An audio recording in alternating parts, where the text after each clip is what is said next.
They kicked me out on my graduation night and said I'd never amount to anything. I can still feel the sting of that sentence, sharp enough to split the person I was from the woman I'd have to become. I left with a suitcase, a soaked gown, and a promise to myself: survive first, rise later. 11 years later, I walked into my sister's wedding. The room froze. Her husband stared at me and asked, "You two know each other?"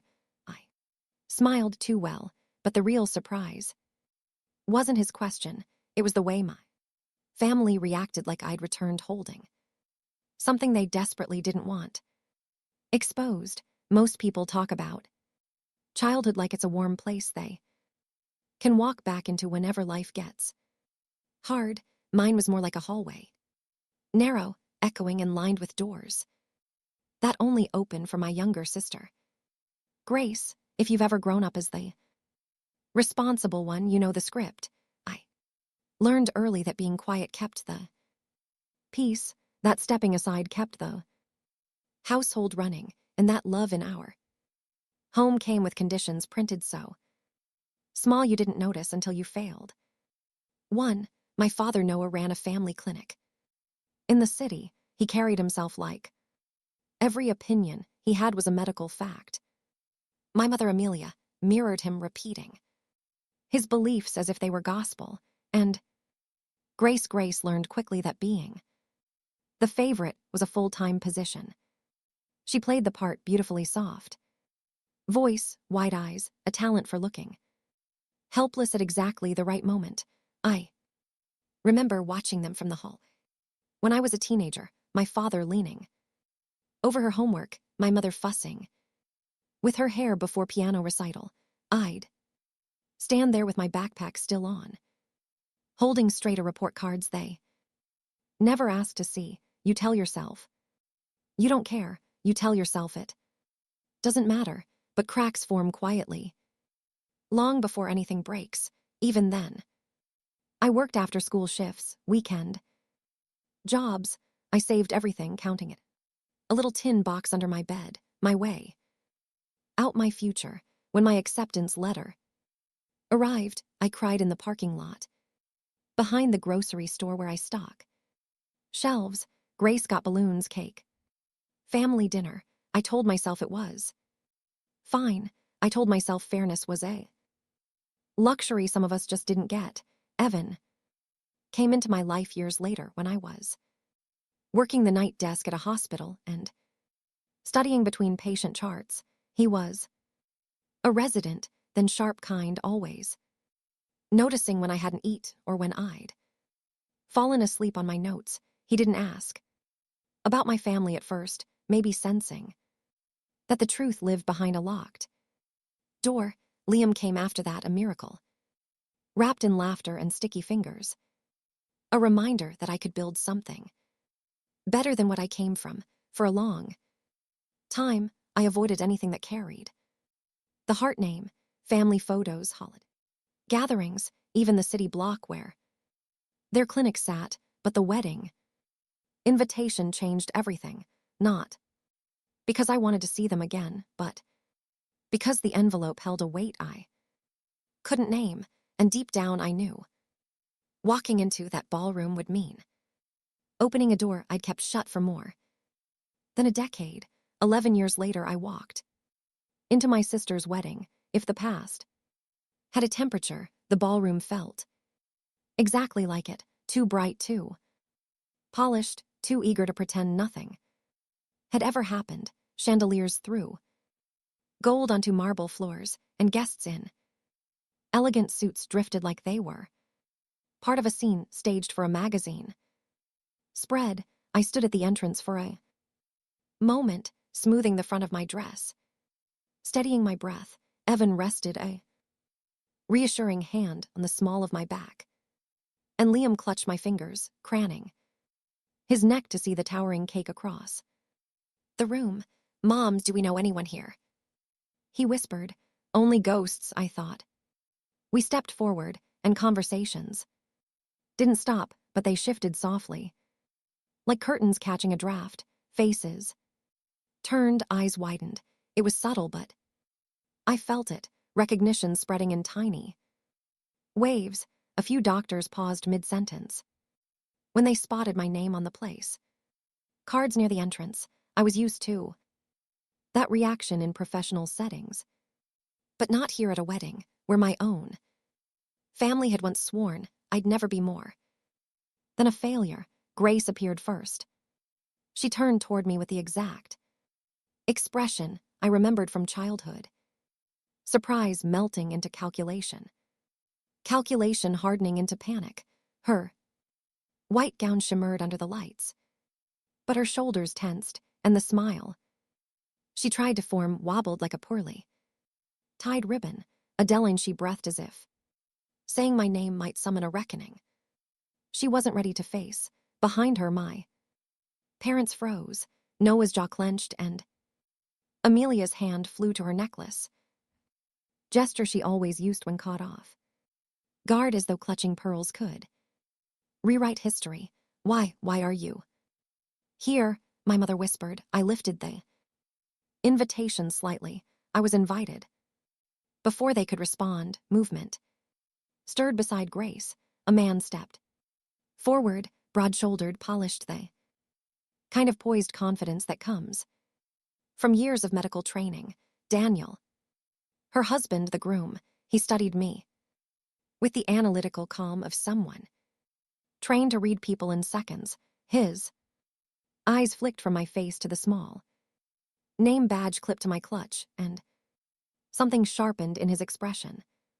You two know each other? He asked, glancing between me and the family, who suddenly looked like they were standing on cracking ice. The question struck a silent chord through the room. Grace went stiff. My parents blanched. Guests nearby slowed their steps. The air tightened, waiting. I felt the old ache tug at my ribs, the memory of rain, the slam of a door, the words that carved themselves into me the night they drove me out. But beneath that ache was something steadier, stronger. The woman I'd become. I smiled. Too well. Daniel blinked, confused, and in that tiny hesitation, I saw the first thread unravel. Grace's fingers knotted in the fabric of her gown. My mother's lips parted like she wanted to intervene, but had no script prepared for this moment. Evan leaned closer. You okay? He murmured. I'm fine, I said, and for the first time in a long time, it was true, because I could feel something shifting, not loud, not chaotic, but quiet and inevitable, like pressure building beneath glass. And deep down, I knew this was only the beginning. Grace tried to recover first. She let out a shaky laugh, the kind she used to give teachers when she hadn't read the assigned chapters. We just haven't seen each other in ages, she said, reaching for Daniel's arm like she needed an anchor. Daniel didn't lean into her touch. Instead, he kept studying me with the kind of curiosity that made Grace visibly uneasy. Your last name is Hart, he said thoughtfully. So is hers, but she never mentioned. She doesn't like talking about the past. My mother cut in sharply. Today is a happy day, let's focus on that. But her voice trembled, and Daniel noticed. He turned to Grace again, slower. This time more deliberate. Why didn't you tell me you had an older sister? Grace opened her mouth closed. It opened it again. It just never came up. The weak answer hung between them like smoke. Evan squeezed my hand. A few nearby guests stopped, pretending not to listen. I didn't need revenge. The truth was doing the work.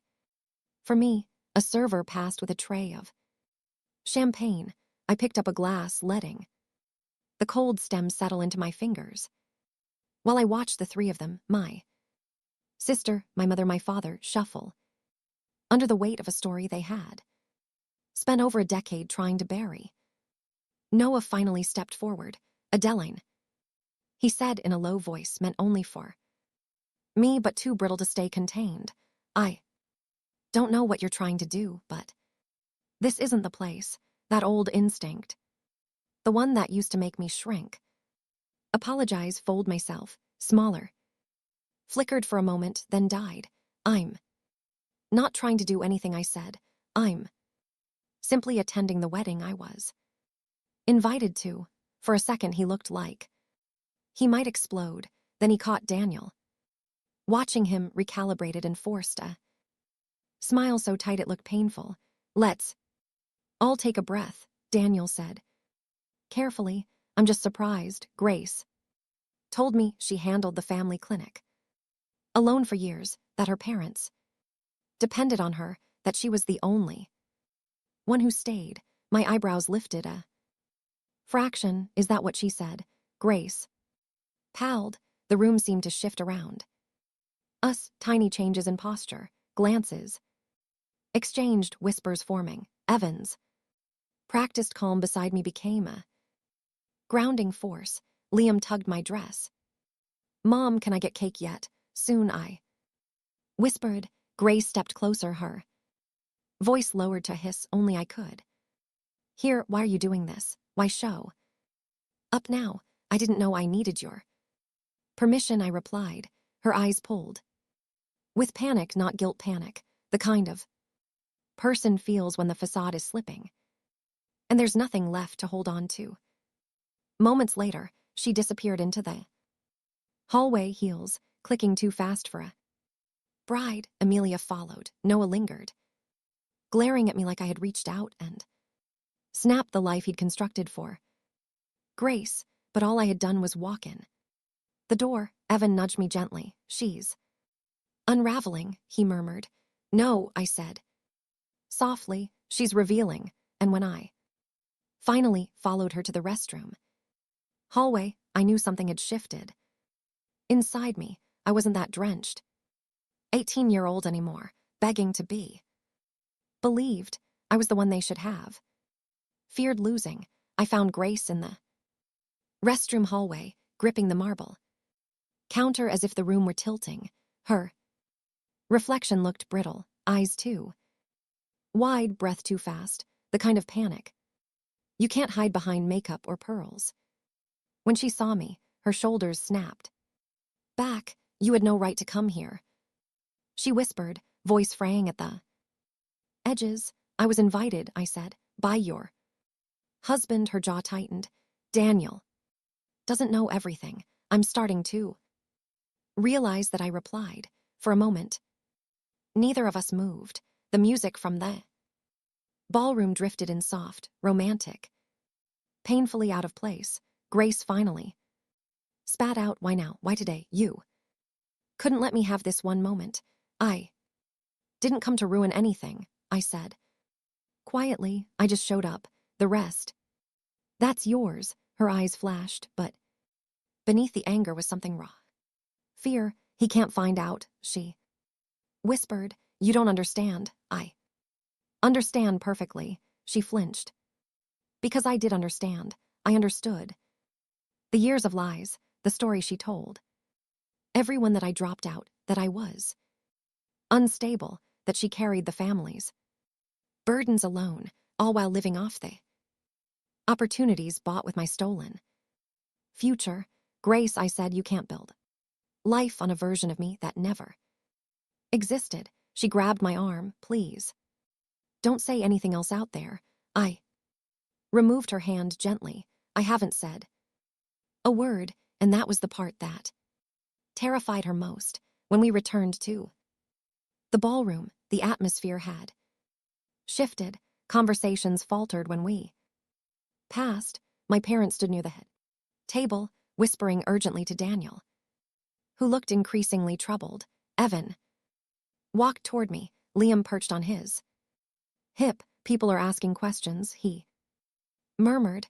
Let them, I said. We returned to our table, just in time to hear a doctor from one of the major hospitals greet Daniel warmly, then turned to Grace. You worked at your family's clinic for how many years? Again, Grace straightened, forcing a bright smile. Oh, I've been managing.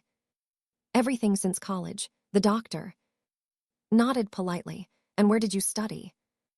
Again, I remember Daniel mentioning. Stanford. Grace cut in quickly. I completed a specialized track. The doctor paused. Really, I collaborated with faculty there for 5 years. I don't remember that program. Daniel stiffened. Beside her, I felt the moment the thread snapped. He turned to her slowly. Grace, which professors supervised your program? Grace's lips parted. Soundlessly, Noah jumped in. This is ridiculous. Today is supposed to be about joy. Amelia placed a trembling hand on his arm. Let's not do this here. But Daniel was no longer listening to them. His attention was locked on his bride. You lied, he murmured. Did you ever even attend Stanford? Grace's breath hitched. The room fell into a hush so absolute it felt like gravity shifted. I didn't step forward. I didn't interrupt. I simply watched the same way a witness watches a building sway before it collapses under its own faulty beams. Daniel exhaled sharply. Grace, who is she really? He nodded toward me. You said she was unstable. You said she cut the family off. You said I had to. Grace broke in, the words tumbling out. If I didn't, they would have looked at her. Not me. You don't know what it was like. Her voice cracked, and suddenly she wasn't angry anymore. She was unraveling. She's always been smarter, Grace whispered. Always. Everyone favored her. Favored me, I repeated softly. Grace. They threw me out. There it was, the truth she'd never wanted acknowledged. Not publicly, not with witnesses who would remember. Noah stormed forward. Enough. You will not take attention from your sister's day. I met his glare. Calmly, I'm not the one taking attention. Daniel faced him. Is it true? Did you kick her out on graduation night? Noah's nostrils flared. She was ungrateful. She refused to help at the clinic. That's not what you told me. Daniel said quietly. You said she left because she couldn't handle responsibility. Grace squeezed her eyes shut. I felt my own pulse steady. This wasn't revenge, it was revelation. Fact, Daniel continued. The records from your clinic don't align with what Grace has told me. I saw her name listed only as a receptionist, nothing more. Amelia palled. Noah took a shaky step back, and just like that, the structure they'd built, the narrative they'd depended on for 11 years, began to crumble. Daniel turned to me. And you? Your name appears on the early administrative systems, training logs, billing correspondence. Why would she be listed there? I held his gaze. Because I used to help run the place. Grace's breath caught. I didn't think you'd remember those. I remember everything I said. There was no anger in my voice, only truth, and that truth drew every eye in the room. Daniel looked devastated. Why would you hide this from me? Tears spilled down Grace's cheeks.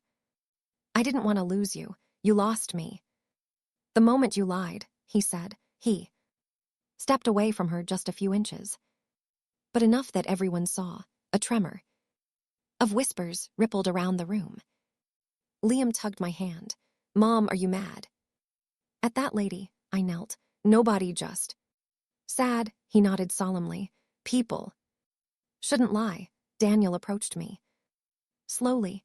Adeline, he said, his voice low but steady. How much of what they told me about you was false? Most of it, I answered. Noah lunged forward. Don't listen to this. He didn't finish. A man from the investigator's office had stepped into the ballroom, one of the quiet figures who'd been tracking the financial inconsistencies I'd reported months earlier, without malice, without commentary, just facts. The sight of him made Noah go rigid. Amelia swayed. Grace let out a small broken sound. I didn't move, didn't speak, didn't smile. Justice doesn't always arrive loudly. Sometimes it walks in the door and simply stands there long enough for the guilty to recognize themselves. Noah swallowed hard. This is a private event. The investigator spoke calmly. I won't disrupt the reception. I'm here only to deliver documents regarding the clinics. Billing practices, they should be reviewed promptly. He held out the envelope. No one reached for it. Finally, I did, not to claim it, just to hand it back to Noah. You should open this, I said softly. The room was so quiet, I could hear the fragile tremor of paper as he took it. Evan stepped beside me, his presence warm and grounding. Liam leaned into my legs, sensing tension, but not quite understanding it. Daniel looked at me with something like respect softened by regret, sharpened by truth and grace. She sank into a chair, her gown pooling around her like a fallen curtain, hands shaking as she stared at the life she'd built on borrowed pieces. I didn't feel victory, I felt release. Daniel exhaled. Once more, you two know each other, he whispered again, the same words as earlier, but laden with a very different meaning. I smiled gently. Too well, and this time, the room understood exactly what that meant. The wedding ended in a silence no music could repair.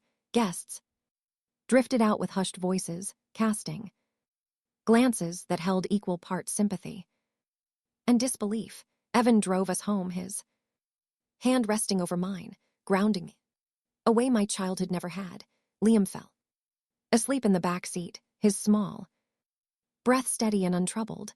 By the next morning, the clinic investigation had escalated. I didn't push it forward. I simply responded to the request for old records, nothing more than the truth they had once forced me to carry alone. The consequences belonged to them.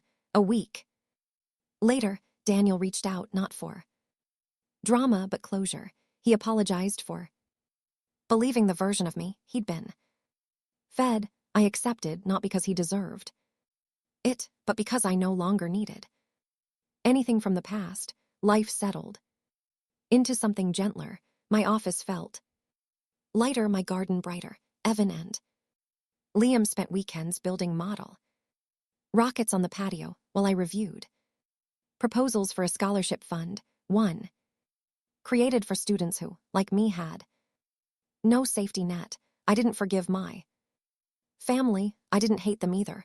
I simply let them become what they'd always been, a chapter I had already outgrown. Sometimes justice isn't loud. It's the quiet certainty that you walked away whole while the truth finally caught up to the people who tried to break you. I built a life they can't touch, a family they can't rewrite, and a future that belongs only to us. If this story resonated with you, share your thoughts below, and don't forget to subscribe for more real, soul deep family stories.